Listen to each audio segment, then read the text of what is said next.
Hello everyone, so today we're going to be discussing the future of monogram and signature prints. Interested to hear my take? Stay tuned. Hello everyone and welcome. If you're new to my channel, my name is Caleb, and on here you're going to find a lot of things like luxury shopping, reveals, reviews, hopefully another unboxing soon, and luxury travel, daily vlogs, pretty much anything that has to do with the realm of life and style, you're gonna find right here on this channel. So before we go any further, you know what to do. Hit the subscribe button down below, turn on the bell icon so that way you're notified when I post new content every Wednesday and Sunday morning at 10 a.m. Central Time, and give this video a thumbs up and say hi to me down in the comments. I love interacting with you all. We have a fun time down in the comments. It's a safe space, so dive into the conversation below and let's get started. All right, so this weekend I was carrying my new Balenciaga Gucci Hacker Project small shoulder bag. That's a mouthful. And it got me thinking. So I know recently I've been buying a lot of, well, contrary to the evidence in front of you, quite a few leather bags and small leather goods. And I've kind of shied away from monograms and signatures here in the last few months. As I'm saying that, I know that's a lie because I bought this Gucci Marmont bag, the multicolor. Needless to say, my preference typically leans towards leather. Now, when I started collecting way back in the day, back in like 08, I think is when I first started, maybe 07, it was 07. I was hardcore into Coach Signature, Louis Vuitton Monogram. Like if you couldn't clock my bag from 3 football fields away and know who and what I was carrying, I wasn't interested. So as my taste evolved and time went on, I kind of started to shy away from the monograms and the signatures in favor of all leather bags. I was really into, I still am really into Balenciaga with the moto style bags, YSL with the classic, you know, YSL hardware on the front and then smooth calf leather on the bag. Fendi, my two peekaboos, my Louis Vuitton Epi leather and Tyga leather, and I still loved my signature and monogram bags, obviously, but, you know, I got to thinking with Y2K style, you know, pretty much in the forefront of fashion, will we be seeing an end to the monogram craze or logomania anytime soon? I decided to look to the history to kind of figure out how I felt about the future moving forward with a lot of these brands. So what I found was a little bit interesting. All right, so when it comes to monograms, I was thinking to myself, what is the most iconic and well-known monogram from all the fashion houses? And I immediately knew, it didn't take me too long, but Louis Vuitton. This iconic, I know I said that a lot in my last video, so I'm gonna try not to say it today, so no iconic counter down below. I'm watching you guys. So this monogram was first invented in 1896 by Louis Vuitton's son, Georges. I'm Frenchifying that name, so if it's just George, just go with me, it's fun. The iconic pattern, God, I'm not saying it another time, I promise. So the pattern, the prolific pattern, I'm trying to think of other words to use that's not iconic because I'm not falling into that trap again, features the L and the V for Louis Vuitton, of course, and then the flowers or floors are evocative of Japanese and Oriental designs. So today we are left with the classic, not iconic, monogram. Now this is actually the second monogram or canvas that Louis Vuitton used. The first monogram or canvas was the Damier Ebene. That one was first brought out, I want to say very early on. Can't remember the year. I wasn't there, so how would I know? And then the Louis Vuitton monogram, the LVs, was introduced in, like I said, in 1896 as a way to avoid counterfeits.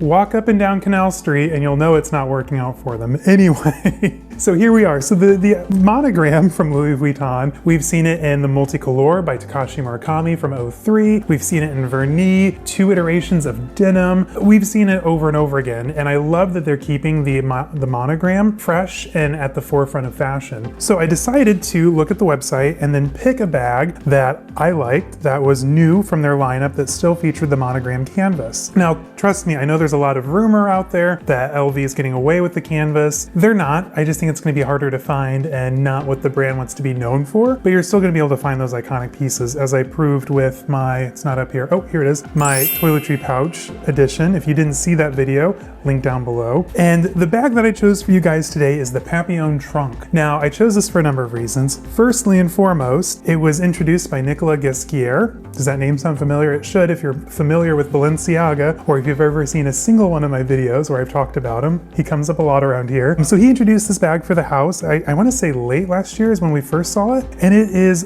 gorgeous. So it has all the iconography of Louis Vuitton's history. You have the S-lock on the front, you have the rivets, which are evocative of of the older trunk pieces. The monogram LVs along the edge of the calfskin leather, very evocative of the Alzer bags and the Biston and like your larger trunks. And I absolutely love that about the bag. It's also very convertible. So you can either just carry it as a clutch in your hand. It has the chain on it, which you could easily throw on your shoulder or in the crook of your arm. And I love, love, love the thick utilitarian strap that it comes with. One of the things that I really like about bags these days is you're getting multiple looks for the price of one. Yes, at 2,760 USD, I hope you would. However, it's just kind of fun, and I love seeing how everyone reimagines their bags with like different like pearl chains, charms, and whatnot. It's just kind of a free-for-all right now with fashion, and that's what I really like. It's very personal right now. You can really express yourself, and I think the LV monogram is here to stay. All right, so as we go through the timeline, I'm going to be skipping a lot of houses. Like, we're not going to talk about the Dior oblique pattern. We're not going to talk about Goyard's pattern. I'm just going to do like the big four that I think are the most important, if you will, in my opinion anyway. And the next house we're going to discuss is Gucci. Now, this Gucci bag, it's older. I believe it was dated early to mid 80s. I don't use this one a whole lot. Zane got this for me for our 5th anniversary 11 years ago, I think. Okay, so he's arguing with me and says it was Valentine's Day, so it could go either way. I don't remember. Anyway, I love this piece. I don't use it a whole lot because it is a little bit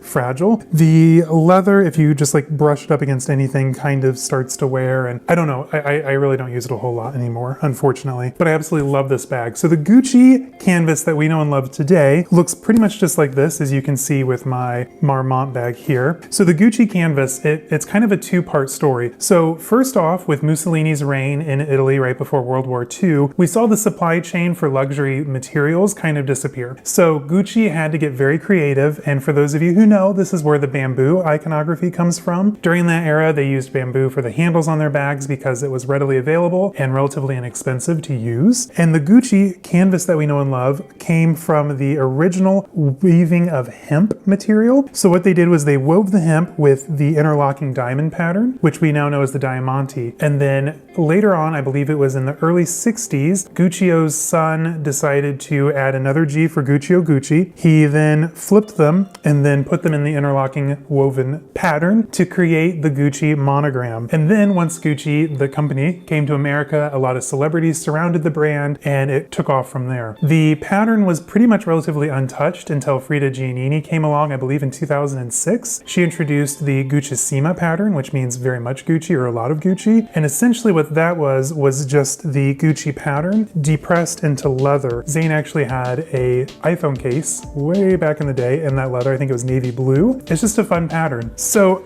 I don't have a lot of Gucci canvas, obviously in my collection, you've seen it. I have these two pieces, and then I think I have a small leather good from the late 70s, I think, mid to late 70s, and then I have the Gucci Ophidia card holder. Now with Gucci, I mean, it's synonymous with Ophidia when you think of the monogram these days. However, I do like that they've paired it up with one of their new bags, the 1955 Horsebit. Fun fact, so Gucci, when he originally started working in leather, so he actually started out, I think, operating lifts and elevators in hotels, he kind of looked at what the aristocracy surrounded themselves with, and horses was one of them. So to kind of, you know, create that appeal to the upper echelon of Italian society, he decided to include like stirrups and horsebits with his bags and accessories, and eventually that's just how he started catering to the wealthy. Now with the new bag, the Gucci Horsebit, we see a lot of that iconography again. We see the stirrup on the side, the horsebit on the front, and I love that they've done the monogram but in a fresh way with brightly colored leather trimmings, and it's just youthful and fun. I really like what they've done with the new monogram. Well, not new monogram, but they keep it fresh and vital, and I love that about Gucci. So whether you look at Gucci during the Tom Ford era, the Frida Giannini era, the Alessandro Michele era, it's always something new and something exciting, and I love that we can count on Gucci to continue to evolve and turn into something else new and fun in the future. So with that said, I do think the Gucci monogram is safe. So the next house that I want to bring up is Fendi.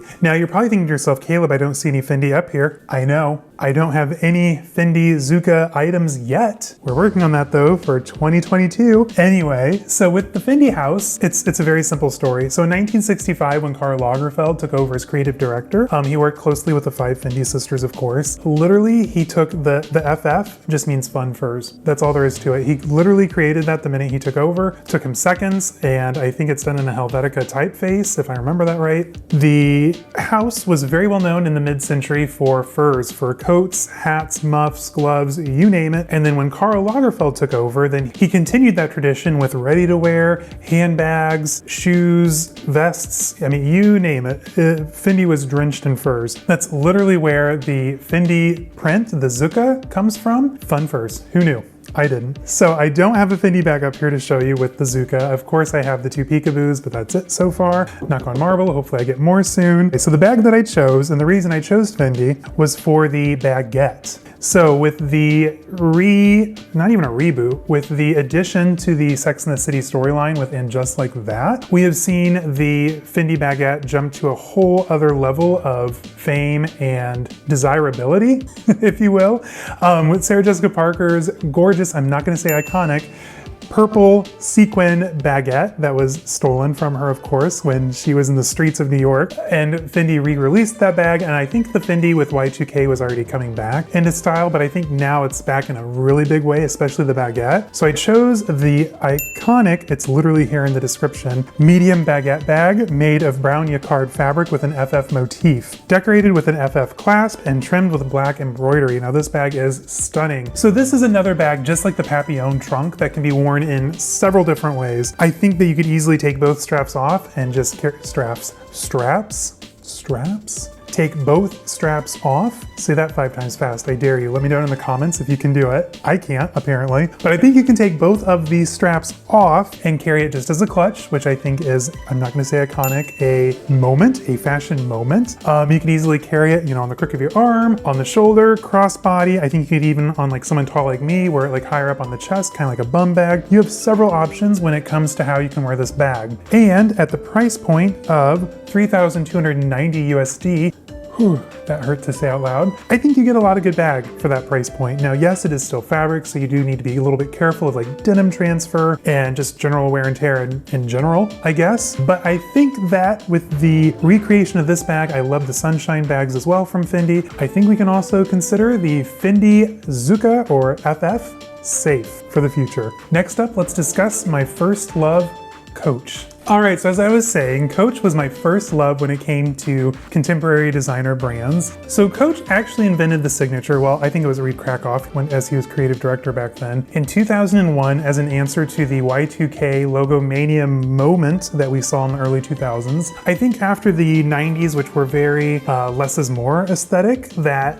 once the 2000s came around, we just wanted to layer up, maximalist, flamboyant, all sorts of just self-expression came out. We saw it in like music, pop culture, it was everywhere. So I think that the signature was really created as an answer to that moment in time. And unfortunately, the Coach signature isn't what it used to be. So originally, it was just a woven jacquard fabric with the bold CC pattern over it, very simple, typically trimmed in either a calf leather or a vachetta leather, as you can see on both of these pieces. This is actually the mini signature. So back in the day, it came in 2 sizes. You had mini sig or mini signature, and then you had the full-on signature gorgeousness. I loved these bags. They're pretty hardy for being canvas bags. I don't really have any color transfer on the fabric of either of these. Yeah, I absolutely loved the Coach signature. Now, the Coach signature now, like I was saying, is not what it used to be. So modern Coach signature is more, it's kind of like the Louis Vuitton reverse monogram. It's got the darker background with the lighter forefront, the C's, as opposed to how it used to be. And it's also done mostly in a coated canvas. I don't know why they're really not doing the jacquard because I prefer it. Well, I mean, they didn't ask me, so how would they know?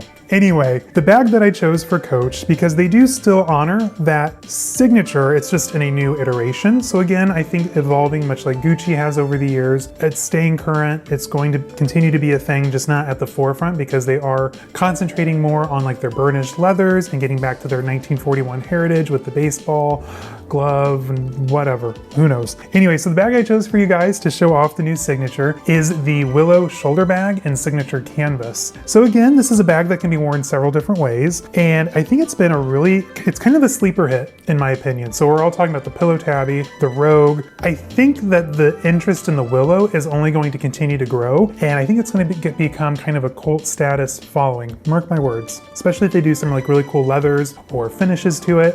it's gonna have its day, I promise. So the Willow shoulder bag in signature canvas features the shoulder strap. Of course, it's a bucket bag, so you have to have that. And then it also has the crossbody strap. And I love that it has more Coach iconography. I'm not gonna say iconic. With the turn lock in the front, it's just a versatile bag. Of course, it's a coated canvas, so it's gonna be lightweight, which is amazing, especially on a shoulder bag of this size. And the best part, it has feet.